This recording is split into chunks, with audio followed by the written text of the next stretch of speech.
Nilqakom fil-boardroom ta' Wirt u Eredi miegħi għandi lil Dr. Chris Mifsud Bonnici li huwa Senior Manager f'ditta ta' awdituri u konsulenti, lil Marika Tonna li hija CEO tal-Business First Party mill-Malta Enterprise u lil Dr. Joseph Gerada li huwa regolatur tal-Uffiċċju għan-Negozji tal-Familja. Ħanibda minnek, Dr. Mifsud Bonnici, x'inkunu qed nfissru meta ngħidu sostenibilità fin-negozju? Iva, ħafna drabi nsaqsu din mistoqsija għax nisimgħu ħafna fuq l-importanza tal-ambjent u fuq il-tibdil fil-klima u fatturi u affarijiet oħra li kważi m'għandhomx jaqsmu mal-profitti essaċ u man-negozju kif nifhmuh mod tradizzjonali, imma qed ngħixu fi żmien issa fej ċerta l-ambjent inbidel u kemm min-naħa fuq livell internazzjonali kemm qed tiżdied il-kuxjenza fuq dawn l-issues huma importanti. Lokalment ukoll, ovvjament għandna kuxjenza tikber fuq l-importanza tal-ambjent u kif nimmaneġġaw l-iskat u ħafna affarijiet differenti. U allura wkoll di qed tinforma wkoll speċjalment il-ġenerazzjoni iż-żgħar illi meta huma jaġixxu bħala konsumaturi, bħala investituri, iżjed meħadizmin iżjed ħajkun jinteresshom minn dawn il-fatturi u allura bħala negozju irid iħares lejn l-affarijiet b'mod daqsxejn iżjed holistiku, daqsxejn iżjed wiesa' u mhux inħarsu biss lejn speċi r-ritorn u r-riskju b'mod finanzjarju stret biss. Nħarsu lejn dak ovvjament imma nħarsu wkoll lejn affarijiet oħra. U ħafna drabi nħobbu nitkellmu fuq tliet aspetti ta' sostenibilità fin-negozju li huma l-aspett ambjentali, ġifieri l-impatt tan-negozju fuq l-ambjent u l-impatt ovvjament tan-negozju partikolari, tal-intrapriża partikolari x'tagħmel. Ġifieri jekk għandek ovvjament intrapriża involuta fil-kostruzzjoni għandek realtà partikolari, jekk għandek intrapriża involuta fit-trasport għandek realtà oħra differenti. Ġifieri li wieħed jaraf l-impatt tiegħu fuq l-ambjent u x'jista' jagħmel biex kontribuzzjoni jrid jagħmel biex jitejjeb is-sitwazzjoni.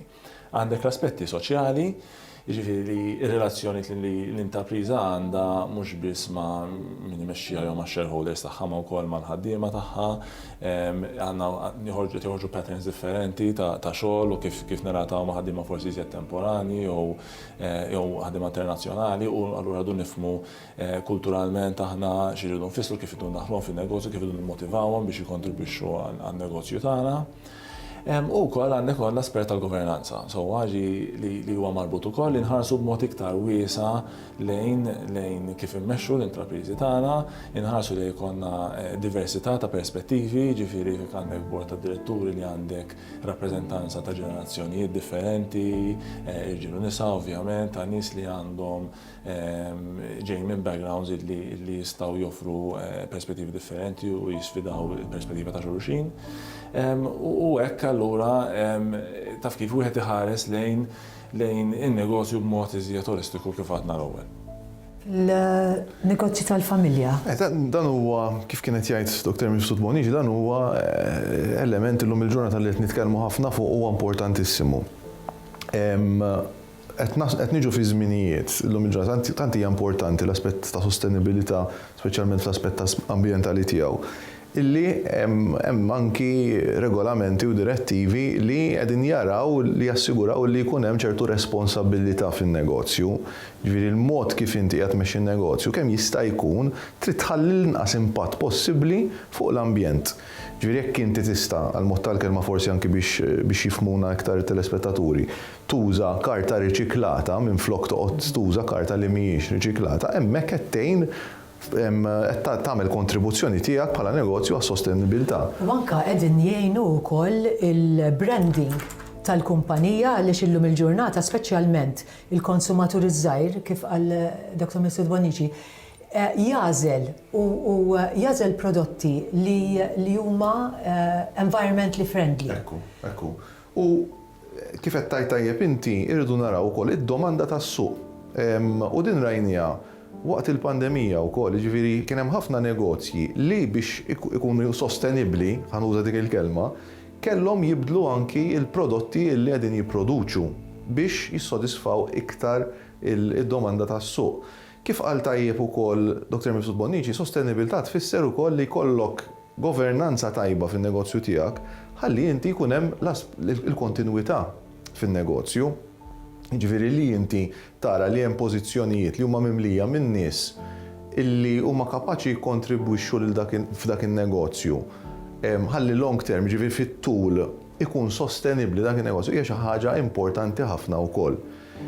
Il-gvern u anki aħna bħala uffiċċju ta' negozju tal-familja flimkien mal-Malta Enterprise u ċert li Marika għandha ħafna xtajdilna fuq dan ukoll, dejjem qiegħed joħloq sistemi kif jinċentiva lin-negozji.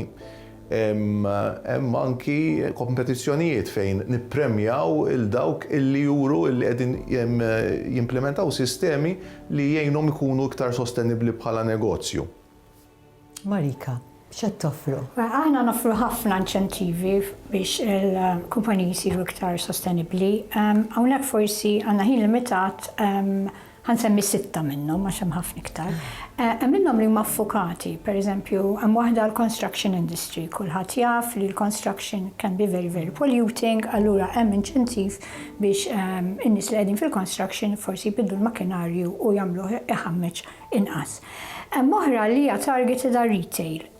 Illum kulħadd jaf li kemm jista' jkun qegħdin nippruvaw neliminaw is-single use plastic, allura hemm inċentiva biex il-ħwienet jibdaw jibieħu fil-containers, per eżempju, tuħu l-container tiegħek u timla detergent minn reċipjent kbir. Ġifieri inċentiva biex ngħinuhom biex huma jaqilbu għal din is-sistema li hija ħafna iktar environmentally friendly.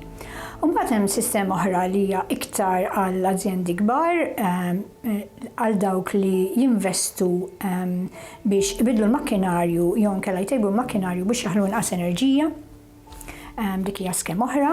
U mbagħad hemm skema li l-lonċajna dal-aħħar li affokata ħafna fuq sustainability, fil-fatt hekk isimha Sustainability Scheme fejn inti jekk tinvesti 10,000 jew iktar hemm majnuniet ta' cash u hemm majnuniet ukoll ta' tax credits. Din hija miftuħa l kulħadd, ġifier minn self-employed sa il-kumpaniji kbar fejn aħna qegħdin ninċentivaw is-sostenibilità. Però kif qal Dr. Mustudonici u anke Dr. Gerada, sustainability mhix biss the creation of green jobs u li inti tħammeġ inqas. Hemm inċentivi wkoll biex jgħinu lill-azzjendi jagħmlu li aħna ngħidulhom re-engineering, ġifieri ibidlu il-mod kif jaħdmu il-mod forsi tal-production tagħhom biex isiru iktar sostenibbli fl-ambjent u anke sostenibbli ekonomikament. U mbagħad ukoll l-inċentiva Change to Grow isimha magħha fej inti qed ngħinluk tbiddel kif topera, speċjalment dawk li ġew milquta ħafna bil-COVID biex jikbru. Fi aħna dejjem illum il-ġurnata il-Malta Enterprise qed tara ħafna links bej li tikber imma b'mod sostenibbli. Għalina dik hija importantissima. Marika, tina iktar informazzjoni fuq il-Smart and Sustainable Investment Grant? Mela le, kif għatilkom qabel, din hija l-aħħar inċentiv li varajna, aħna flimkien mal-Ministeru tagħna, huwa inċentiv miftuħ ħafna, ġifieri jista' japplikaw għalih is-self-employed, il-kumpaniji u anke l-partnerships fej inti tittonfoq 10,000 jew iktar investiment biex issir iktar sostenibbli. Dan huwa inċentiv li huwa marbut mal European Green Deal għax ħafna l-importanza li kull aspett isir, kull kumpanija ssir kemm jista' jkun iktar sostenibbli. Huwa ġenerus ħafna, huwa grant ta' 50,000 u wkoll jista' jkun toppjat b'20% tax credits. Għal dawk il-kumpaniji li huma jew self-employed li huma bażati għawdex jew ma' startups l-inċentiv huwa iktar ġenerus, ġifieri nagħtu iktar flus. Dr. Mustudonici, hija xi ħaġa li nistgħu nibqgħu nipposponuha? Le, da punt importanti ħafna, ġifieri importanti li nħarsu l-inċentivi, li nħarsu nkunu daqsxejn proattivi lej din l-erja kollha, għaliex avolja forsi wieħed jgħid tal-issa daw isu jidhru spejjeż żejda jew forsi affarijiet tal-qudiem. Ir-realtà li ħajkonna ħafna żied regolamentazzjoni, ħajkonna ħafna żied enfasi fuq dawn l-affarijiet u allura li nipposponu issa ħanbagħtuh il-qudiem. U huwa importanti li fil-fatt nagħmlu priorità llum li nifhmu l-impatt tas-sostenibilità fuq il-negozju tagħna u nagħmlu pjan adegwat. Grazzi ta' dal-għarfien. Illum nasib tajnikom ħafna informazzjoni illum. Nappella biex fuq il-livell individwali wkoll nagħmlu l-parti tagħna biex inħarsu l-ambjent.